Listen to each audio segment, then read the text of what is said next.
Hey guys, my self दीक्षा।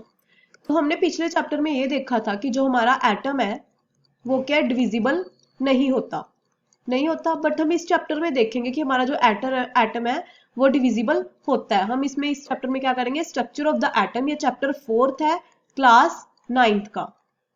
तो हम ये चैप्टर आज देख रहे हैं। तो क्या है, होता क्या है, हमने पिछले चैप्टर में कहा था कि जो एटम है वो डिविजिबल नहीं होता, बट इस चैप्टर में ये देखा गया, कुछ फर्दर एक्सपेरिमेंट्स हुए, बहुत कुछ हुआ, तो ये देखा गया कि जो एटम्स है ना वो इसके 3 एलिमेंट्री पार्टिकल्स में क्या हो जाता है, डिवाइड हो जाता है, डिविजिबल होता है। That is electrons, protons and neutrons. ये 3 पार्ट्स में डिवाइड हो जाता है। तो फिर ये अब कहाँ होते हैं, कैसे होते हैं, ये सारा कुछ हम इस चैप्टर में करेंगे कि कहाँ कहाँ ये प्रेजेंट होते हैं। तो फर्स्ट इस पे क्या है, चार्ज पार्टिकल्स इन मैटर। जैसे हमने चार्ज पार्टिकल्स इन मैटर में क्या है, जैसे हमने क्या किया, कोम किया अपने बालों को, हेयर्स को हमने कोम किया। तो क्या करते हैं, जब हम कोम करते हैं ना, ऐसे छोटे छोटे मान लो पीसीस पड़े हैं, किसके, पेपर के पीसीस पड़े हैं, और जो कोम किया हुआ हमारा जो कोम होगा, अगर हम उससे इस पीसीस को देखेंगे तो वो इसकी तरफ क्या हो जाएंगे, अट्रैक्ट हो जाएंगे। क्या हो जाएंगे, अट्रैक्ट हो जाएंगे। तो हमने यहाँ पे ये देखा कि जो कोम के पास ना कोई चार्ज आ गया, क्या आ गया, चार्ज आ गया। मतलब इसके पास क्या हो गया, इसको हम बोलते हैं, जब ऐसे चार्ज आ जाए, इंड्यूस्ड चार्ज। इंड्यूस्ड चार्ज की इसके ऊपर क्या है, चार्ज कोई इंड्यूस हो गया, कि चार्ज आ गया, तभी इसने इन जो ये वाले पीसीज है, पेपर के पीसीज को अपनी तरफ क्या कर लिया, अट्रैक्ट कर लिया। ऐसे कहते हैं, कोई भी ग्लास रोड से सिल्क क्लॉथ को रब करो और फिर बैलून को खींचो उसकी तरफ से, तो वो भी बैलून क्या है, उसकी तरफ अट्रैक्ट हो जाएगा। ऐसा होता है। तो फिर हम इससे ये पता चला कि मैटर के पास ना कुछ कोई चार्ज पार्टिकल्स होते हैं, तो वो क्या होते हैं, पॉजिटिव नेगेटिव दोनों हो सकते हैं। मतलब जो मैटर के पास चार्ज पार्टिकल पॉजिटिव भी हो सकते हैं, नेगेटिव भी हो सकते हैं। जो पॉजिटिव होंगे उसको प्रोटॉन बोल दिया जाता है, जो पॉजिटिव होता है उसको क्या बोल दिया जाता है, प्रोटॉन, और जो नेगेटिव होता है उसको क्या बोल दिया जाता है, उसको बोल दिया जाता है इलेक्ट्रॉन।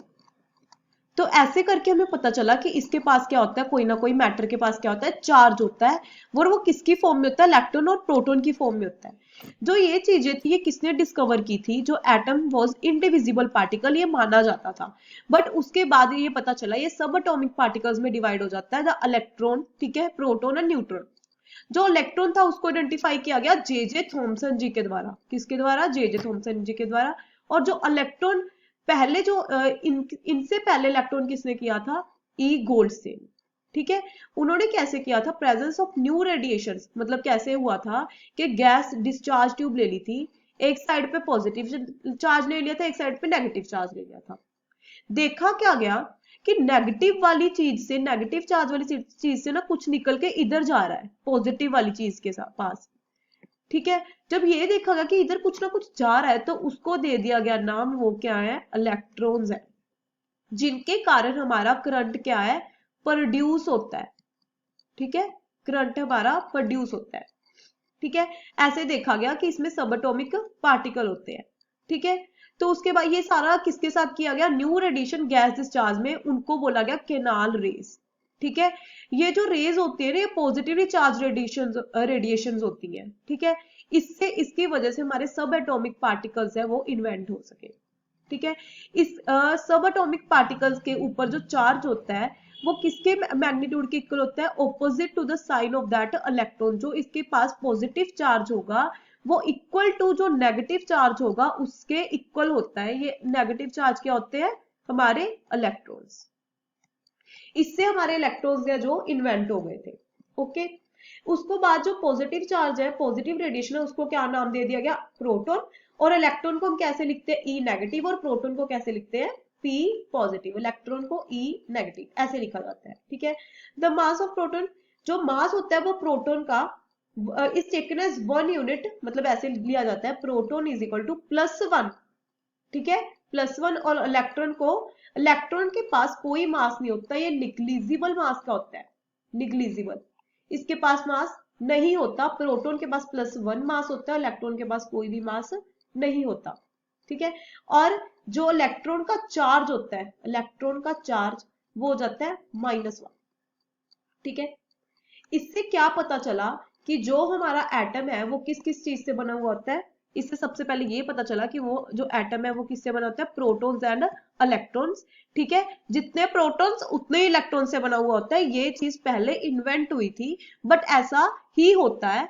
जो इलेक्ट्रॉन्स और प्रोटॉन्स होते हैं ना हमारे किसी भी मेटल में, वो हमेशा सेम होते हैं, हमेशा सेम होते हैं, हमेशा इक्वल होते हैं। ठीक है, जो हमारे प्रोटॉन्स होते हैं, जैसे जैसे हमारा ना ये न्यूक्लियस होता है, पहले न्यूक्लियस। ठीक है, इसको क्या बोलते हैं, न्यूक्लियस। इसकी साइडों पे हमारे इलेक्ट्रॉन्स घूम रहे होते हैं। ठीक है, न्यूक्लियस की साइड पे हमारे इलेक्ट्रॉन्स घूम रहे होते हैं।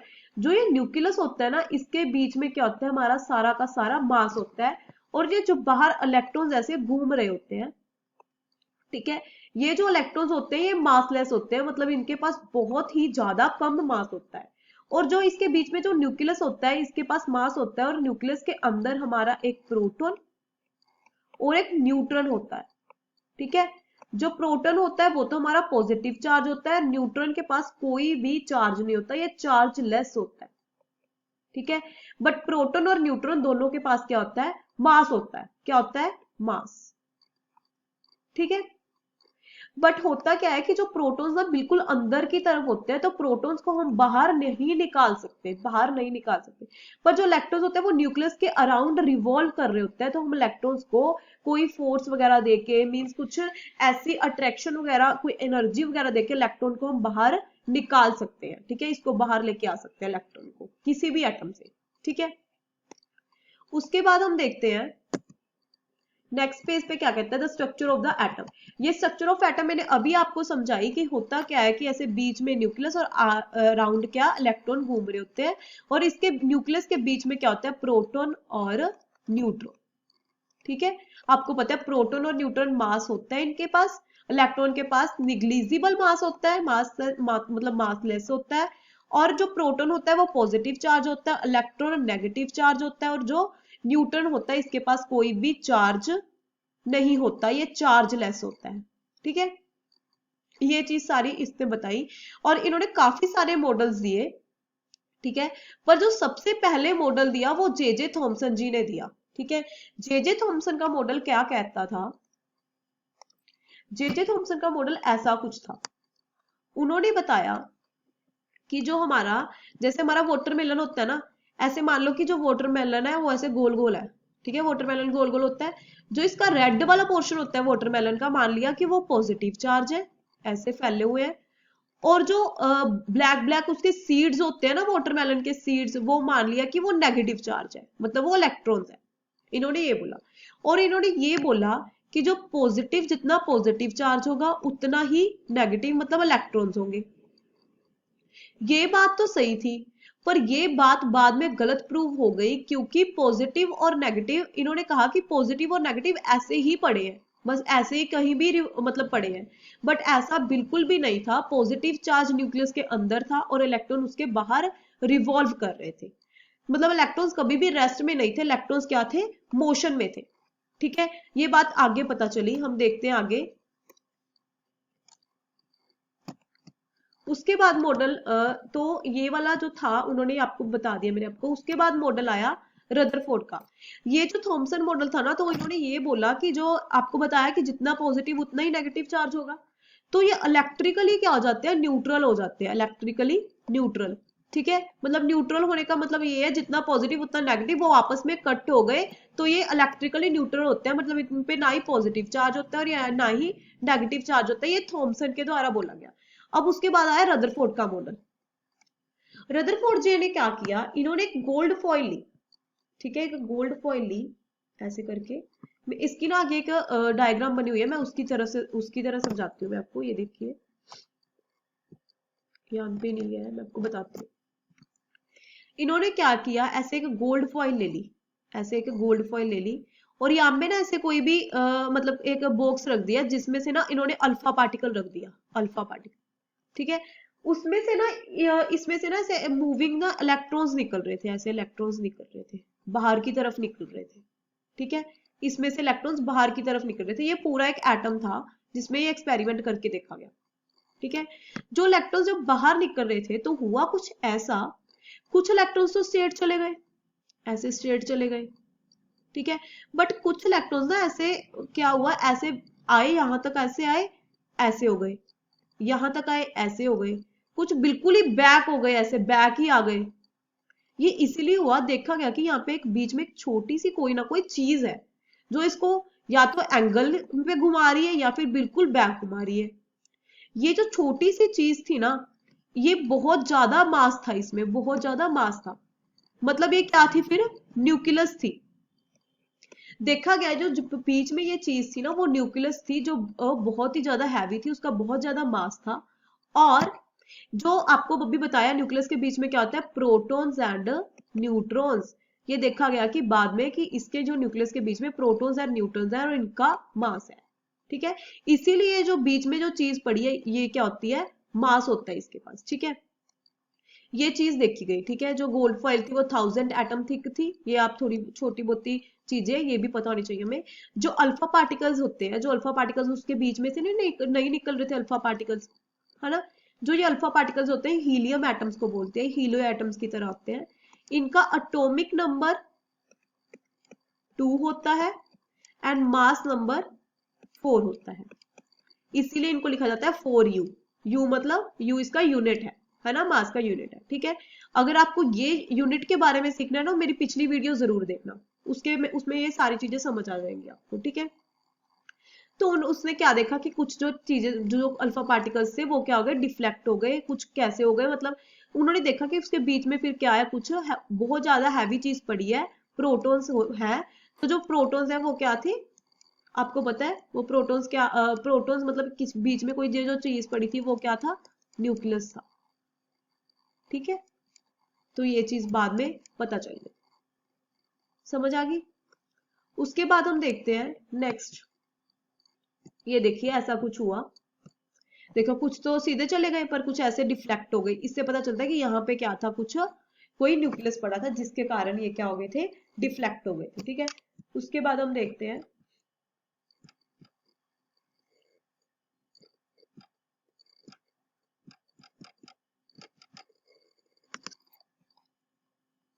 इससे हमें क्या पता चले कि जो ऐसे हमने अल्फा पार्टिकल ऐसे जा रहे थे तो क्या देखा, कुछ तो सीधे चले गए, बहुत ज्यादातर सीधे गए थे ऐसे करके, बट कुछ थोड़े बहुत ही थे जो क्या पीछे आए थे। मतलब इससे ये पता चला कि ज्यादातर जो एटम की जगह होती है, ज्यादातर जो एटम की स्पेस है ना, वो एम्प्टी है, मतलब खाली है। ठीक है, क्या है, एम्प्टी है। और कुछ जगह पे कुछ ऐसे बीच में कुछ है जिसके बारे में हमें पता चला कि वो क्या है, न्यूक्लियस है। ठीक है, जो मतलब ज्यादा जगह पर क्या है, खाली है।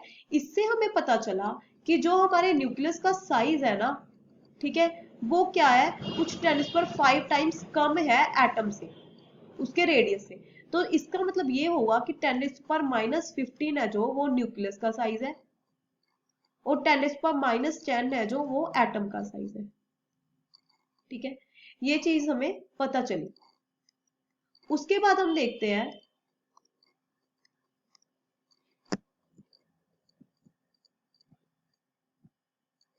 ये सारी चीजें मैं आपको बता चुकी हूँ, ये सारा कुछ मैंने आपको बता दिया कि कैसे क्या होता है। ठीक है, उसके बाद हम देखते हैं, ये वाली सारी चीजें हो चुकी हैं।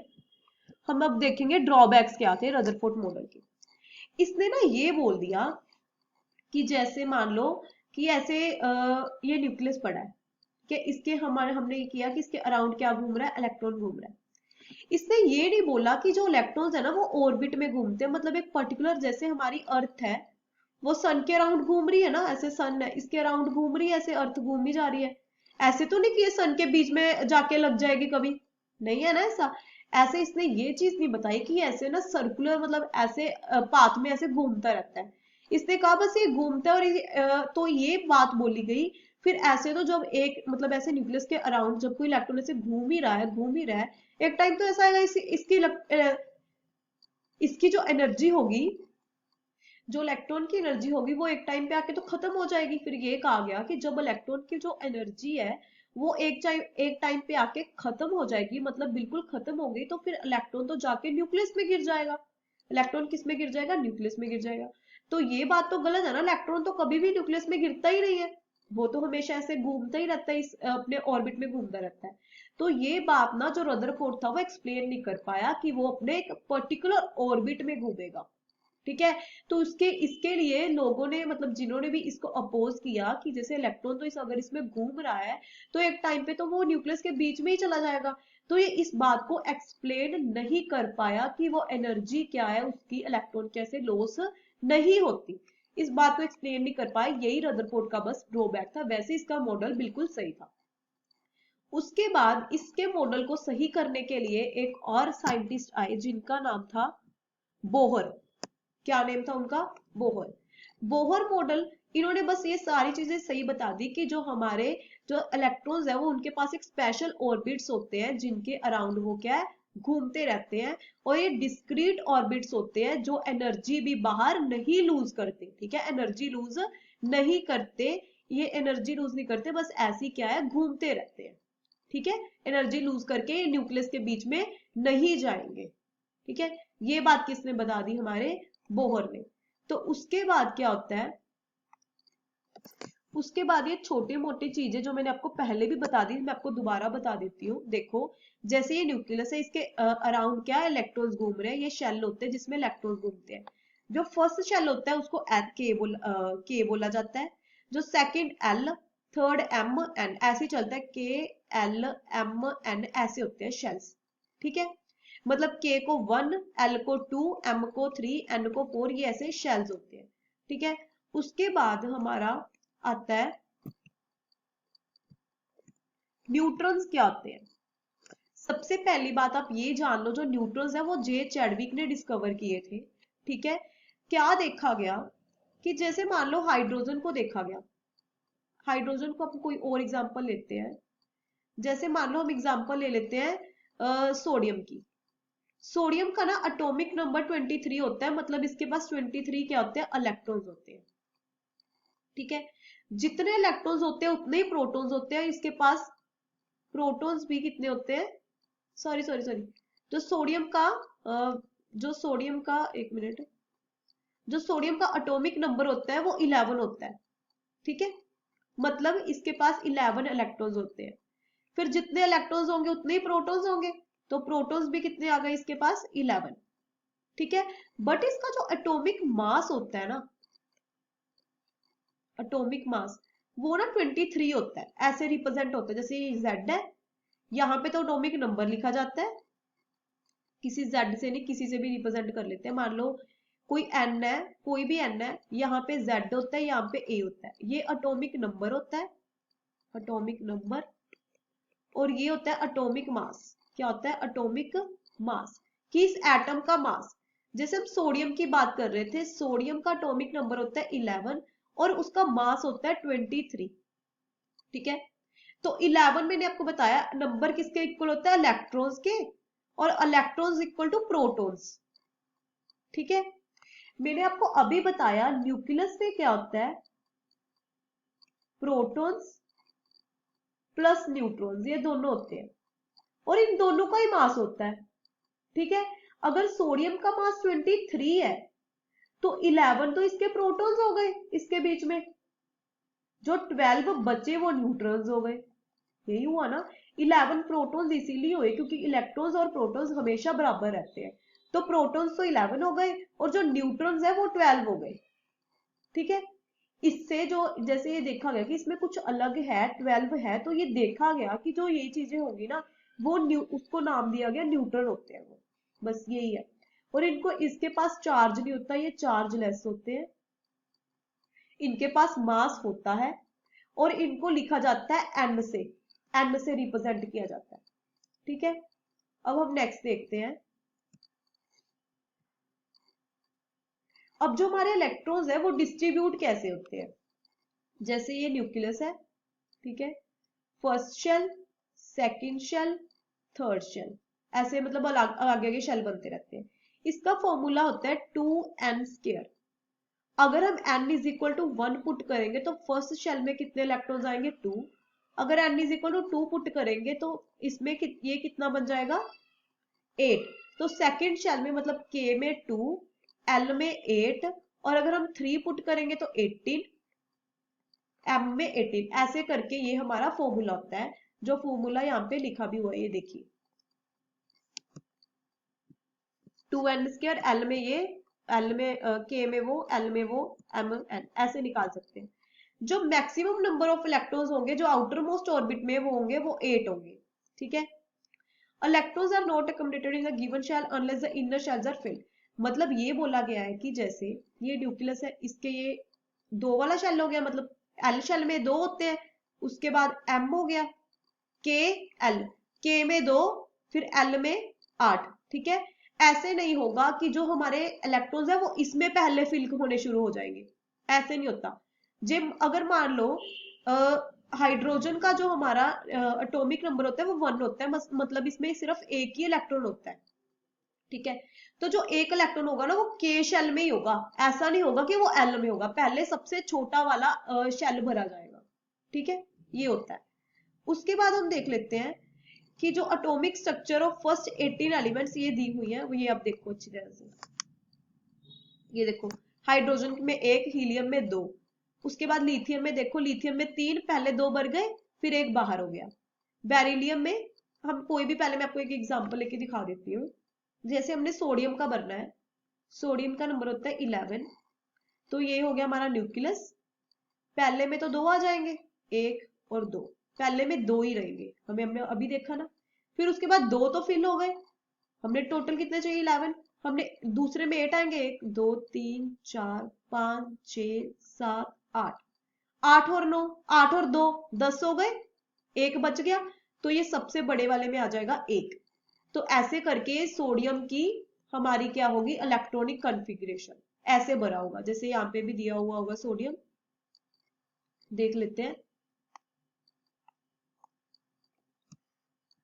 ये देखिए सोडियम ये दे रखा, ठीक है, पहले 2 फिर 8 फिर 1, ठीक है। ऐसे मैग्नीशियम का नंबर होता है 12, तो लास्ट वाले में कितने आ जाएंगे 2, एल्यूमिनियम का 13, लास्ट वाले में कितने आ जाएंगे 3, ठीक है।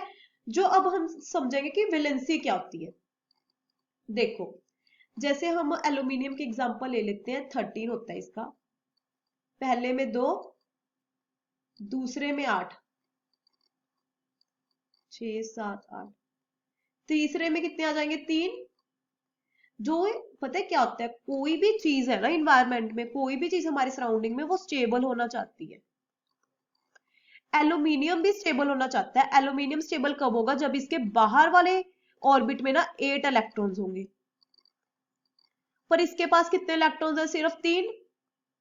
या तो जे 5 किसी से ले ले, या फिर 3 ये किसी को दे दे, ठीक है। अगर 3 किसी को दे दिए तो भी ये स्टेबल हो जाएगा, अगर 5 किसी से ले लिए तो भी ये स्टेबल हो जाएगा। पर इसको 5 लेने तो डिफिकल्ट है, पर 3 देने इजी है। तो ये क्या करता है ना, एल्यूमिनियम 3 अपने इलेक्ट्रॉन्स किसी को दे देता है, ठीक है। तो ये बन जाता है एल्यूमिनियम 3 पॉजिटिव। 3 पॉजिटिव का मतलब ये होता है कि इसने अपने इलेक्ट्रॉन्स किसी को दे दिए। अब हम एक लेते हैं फ्लोरीन की एग्जांपल, एफ की, इसका एटॉमिक नंबर होता है 9, ठीक है। न्यूक्लियस 2 भर लिए, उसके बाद 1 2 3 4 5 6 7, 7 भर लिए। अब इसको ना 1 चाहिए ताकि ये स्टेबल हो जाए, या तो ये 7 अपने किसी को दे दे, या फिर ये 1 क्या है ले ले। 7 देने तो डिफिकल्ट है, इसीलिए ये क्या करता है, 1 ना किसी से ले लेता है, इसलिए इसके ऊपर आ जाता है F नेगेटिव, मतलब इसने 1 लिया है। एक नेगेटिव का मतलब है कि इसने सिर्फ 1 लिया है। ऑक्सीजन का नंबर होता है 8, ठीक है, 2 और 6, 1 2 3 4 5 6, इसको क्या चाहिए 2 चाहिए, ठीक है। इसलिए जब ये 2 ले लेता है ना, तो इसके ऊपर आता है O2 नेगेटिव, मतलब इसने कितने ले लिए 2 ले लिए, ये फर्क होता है। अब जो जैसे फ्लोरीन ने 1 लिया तो इसकी वैलेंसी क्या हो जाती है 1, ऑक्सीजन 2 लेना चाहता है, इसकी वैलेंसी हो जाती है 2। जो सोडियम है, जो हमारा सोडियम है, वो क्या करता है, 1 किसी को देता है, 1 किसी को देता है, उसकी वैलेंसी हो जाती है 1। ऐसी जो एल्यूमिनियम की बात की थी, एल्यूमिनियम जो उसके आउटर मोस्ट शेल में कितने आ गए थे, 3 आ गए थे, ओनली 3, ठीक है। मतलब ये 3 किसी को देगा तो इसकी वैलेंसी हो जाती है 3। वैलेंसी इसको बोलते हैं जो आउटर मोस्ट शेल में कितने इलेक्ट्रॉन्स है, ठीक है। जो बॉन्डिंग मतलब ये किसी और के साथ बॉन्ड बनाएंगे, ये इलेक्ट्रॉन्स, ये बॉन्डिंग में हेल्प करते हैं, ये होती है हमारी वैलेंसी। ठीक है, अब नेक्स्ट देखते हैं। ये वैलेंसी के बारे में मैंने आपको बता दिया बहुत अच्छी तरह से। ठीक है, ये सारे जो हमारे एटॉमिक नंबर वगैरह दिए हुए हैं सारे अच्छी तरह से बस आप पढ़ लो, ये तो वैसे ही आपको समझ आ जाएगा इजीली।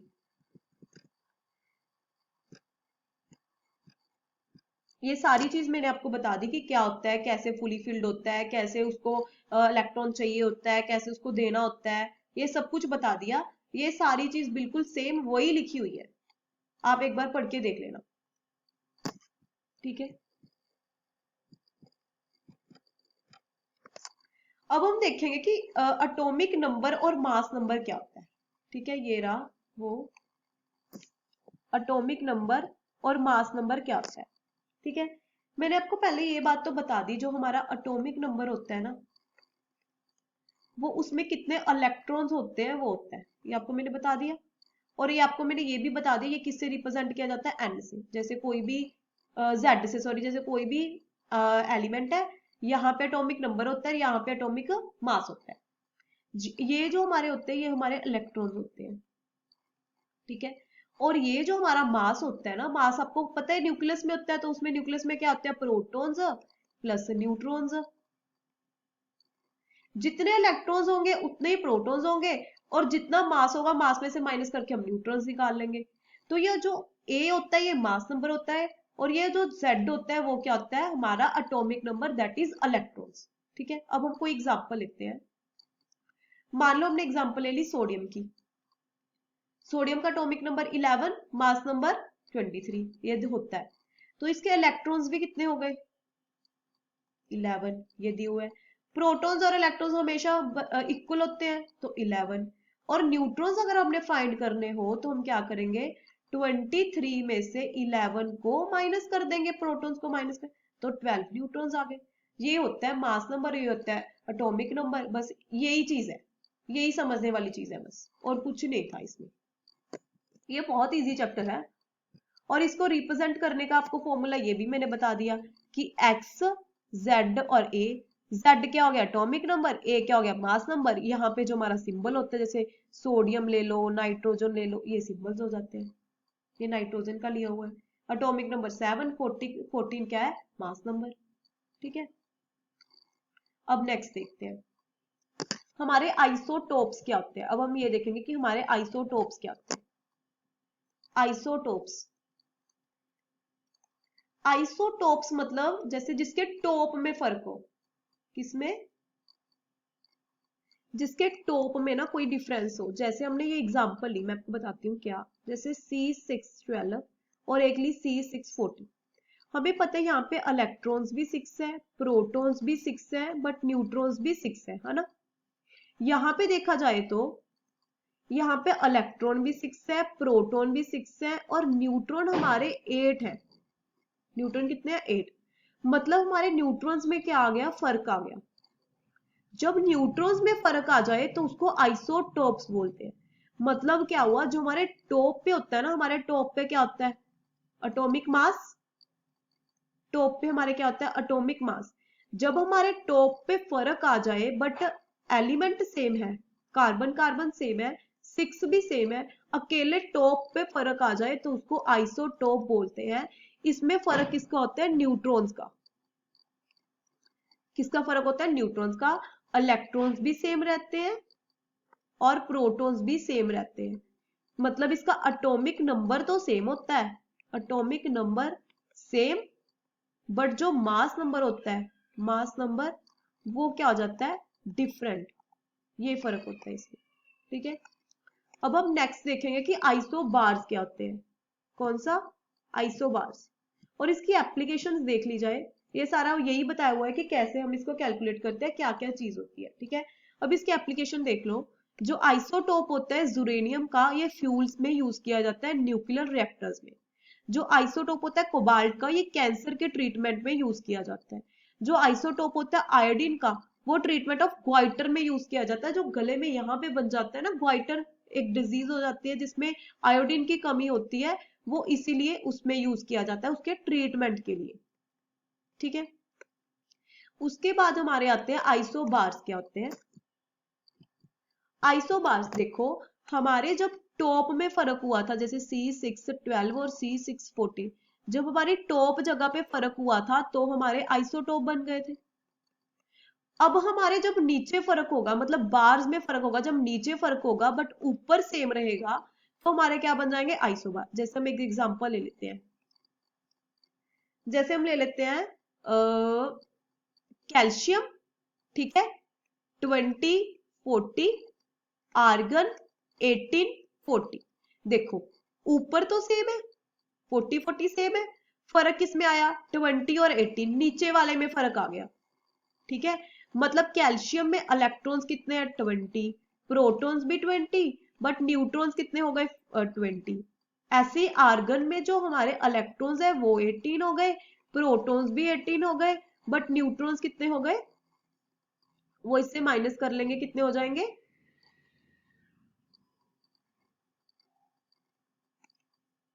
कितने हो जाएंगे? 22। ठीक है, मतलब फर्क किसमें आ रहा है कि हमारा जो एटॉमिक मास है, एटॉमिक मास, मास ऊपर वाला होता है वो तो सेम है, बट जो हमारा एटॉमिक नंबर है, एटॉमिक नंबर नीचे वाला होता है, वो क्या है? डिफरेंट। ये फर्क आ रहा है, ये होते हैं आइसोबार्स। ठीक है, बस यही था, इतना इजी सा चैप्टर था ये होते हैं आइसोबार्स। सो हमारा चैप्टर क्या है? खत्म हो गया, बिल्कुल हाफ एन आवर में। इतना इजी चैप्टर था, मुझे लगता है आपको ये समझ आ गया होगा, और आप इसको जरूर देखिए, अच्छी तरह से पढ़ना, ये बहुत इजी चैप्टर है। और मेरी वीडियो को लाइक करें और मेरे चैनल को सब्सक्राइब करें, और ऐसी बहुत अच्छी अच्छी वीडियोस लेके आऊंगी मैं आगे। और मेरे चैनल को सब्सक्राइब करिए और बेल आइकन भी दबा दीजिए, ताकि आपको सारी वीडियोस का नोटिफिकेशन मिल जाए। Okay, thank you.